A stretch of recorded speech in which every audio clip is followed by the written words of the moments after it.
یہ جو عوام دشمن بجٹ کا نعرہ ہے نا، یہ اپوزیشن کا شاید ہر حکومت کے دوران ہی ہوتا ہے، بٹ جو چلے میں نے بریفلی بتا دیا جو بجٹ کے اندر ہوا آنریبل ممبرز کی جانب سے، وہ بھی نہیں ہونا چاہیے تھا. لیکن شفقت صاحب کہتے ہیں کہ یہ ون سائیڈڈ ہے، جو اپوزیشن نے کیا وہ بھی ایسا ہے جو ہم دکھا نہیں سکتے. بریفلی ذرا اس پہ مجھے بتا دیجیے گا یہ، اور جو آرگومنٹ ہے خرم صاحب کا وہ یہ کہ عوام دشمن بجٹ ہے. دیکھیں منیب، ایک تو میں اس بات سے اتفاق کرتا ہوں کہ ماضی میں بھی پارلیمنٹ میں اس قسم کے واقعات ہوتے رہے ہیں جو نہیں ہونے چاہیے تھے. لیکن وقت کے ساتھ ساتھ جب پی ایم ایل این اور پیپلز پارٹی نے دیکھا کہ حالات کس طرف جا رہے ہیں تو ایک میچورٹی آئی اور چیزیں بہتر ہوئیں.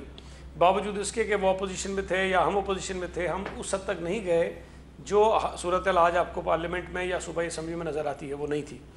یہ پی ٹی آئی ایک نیا ایک مزاج اور ایک عجیب صورتحال انہوں نے پیدا کر دی ہے، اور یہ چاہے صوبائی اسمبلیاں ہوں، چاہے قومی اسمبلی ہو، چاہے سینٹ ہو.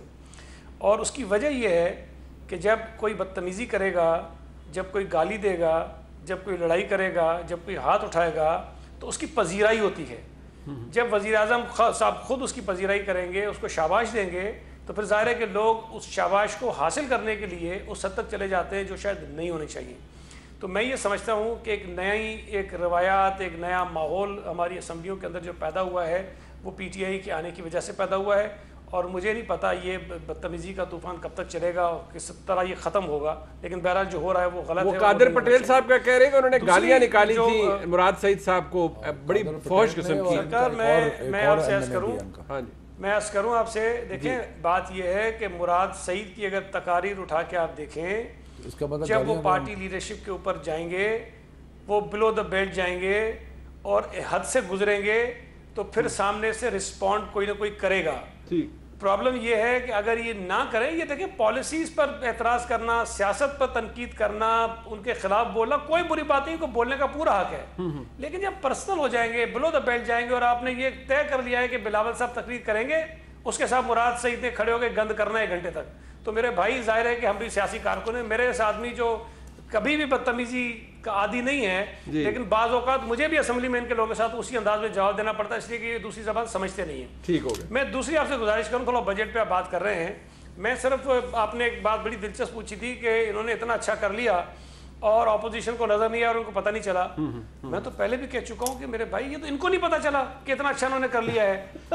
آپ کو یاد ہے کہ مارچ میں حفیظ شیخ صاحب کو یہ سینٹ کا الیکشن لڑا رہے تھے تاکہ ان کو پورا وزیر بناتے، پھر وہ الیکشن ہار گئے، پھر سوچ رہا جا رہا تھا کہ کہیں اور سے لڑائیں گے، پھر اچانک پتہ چلا کہ ساری مہنگائی کی وجہ، معیشت کی بربادی کی وجہ جو حفیظ شیخ نے اس کو برطرف کر دیا، ان کو فارغ کر دیا. پھر شوکت ترین آ جاتے ہیں اپریل میں، اور اپریل میں شوکت ترین آئے تو ان کے پاس تو کوئی جادو کی چھڑی نہیں تھی کہ یہ جو گروتھ آپ کی 3.94 ہو جاتی. ظاہر ہے حفیظ شیخ صاحب نے جو بیج بویا تھا اس کے نتیجے میں ہوا ہوگا نا. تو جب وزیر اعظم کو نہیں پتہ چلا، ان کی کیبنٹ کو نہیں پتہ چلا، اسٹیٹ بینک کو نہیں پتہ چلا، ان کے ایف بی آر کو نہیں پتہ چلا، ان کے ماہرین کو نہیں پتہ چلا کہ جی گروتھ اتنی ہو گئی اور حفیظ شیخ کو نکال دیا، تو آپ اپوزیشن لوگوں سے کیسے توقع کرتے ہیں کہ جی ان کو نہیں پتہ چلا. تو میں یہ سمجھتا ہوں کہ سب سے پہلا کام ان کو جو کرنا چاہیے، حفیظ شیخ کو بلانا چاہیے، سونے کا تاج پہنانا چاہیے، اسے معافی مانگنی چاہیے، اس کو سلام کرنا چاہیے کہ بھئی آپ کی پالیسیز کی وجہ سے ہم نے اتنی گروتھ کر لی ہے. چلے حفیظ شیخ دوسری میری اصل لیجیے، دیکھیں سعید بھائی مجھے بڑا سختی سے کہا جا رہا ہے کہ وقت ختم ہو گیا، آپ فرما لیجیے 10 سیکنڈ. نہیں لیکن میری میں ذرا شفقت صاحب نے جو گفتگو فرمائی ہے، یہ ان کا سروے یہ بڑی اہم بات ہے. سعید بھائی کو انہوں نے کہا ہے کہ debt to G D P ratio آپ کے ناظرین پڑھ سکتے ہیں 17-18 میں 72% تھا، ان کی حکومت میں 88%. فکٹیشس فگرز یہ آپ کے اپنے نمبرز فکٹیشس ہیں. دیکھیں میں بتاتا ہوں آپ کو، نہیں کمال کر رہے ہیں. یہ میں پھر کہتا ہوں جی آپ کیمرے والے دکھائیں اس کو، یہ ان کا اکنامک سروے ہے، اور یہ اس کا گراف ہے. 2017-18 میں 72% تھا، پچھلے سال 88% ہے. تو یہ عذرائے کرم یہ نہ کہیں گے جی فکٹیشس فگرز ہے، یہ آپ کے اپنے نمبر آپ کہیں، آپ کا سب جھوٹ ہے. لو آگے چلیں.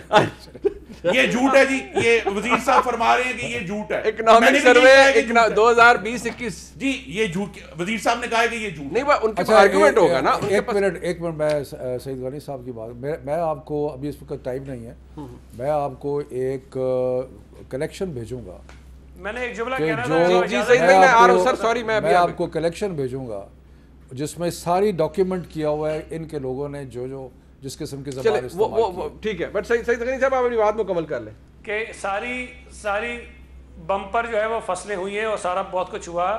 آپ کو پچھلے سال کا بتاؤں کہ گندم اچھی ہوئی تھی, پنجاب میں 76% گندم پیدا ہوتی ہے, اپریل میں جو ہے وہ فصل اترتی ہے اور مئی میں 6 لاکھ ٹن گندم غائب ہو گئی تھی اور ان کے اپنے وزیر موصوف نے کھڑے ہو کے کہا اسمبلی میں کہ ہمیں پتہ نہیں چلا کہ یہ کہاں چلی گئی ہے. تو میرے بھائی ان کے دور میں 6 لاکھ ٹن گندم چلی جاتی ہے, ان کو پتہ نہیں چلتا, اور یہ ان کے اپنے لوگ ہیں جو دھندے کے اندر ہیں, یہ تو کوئی پکڑنے والا نہیں ہے, پوچھنے والا نہیں ہے, اور علی ظفر صاحب سے تحقیقات کروا رہے ہیں.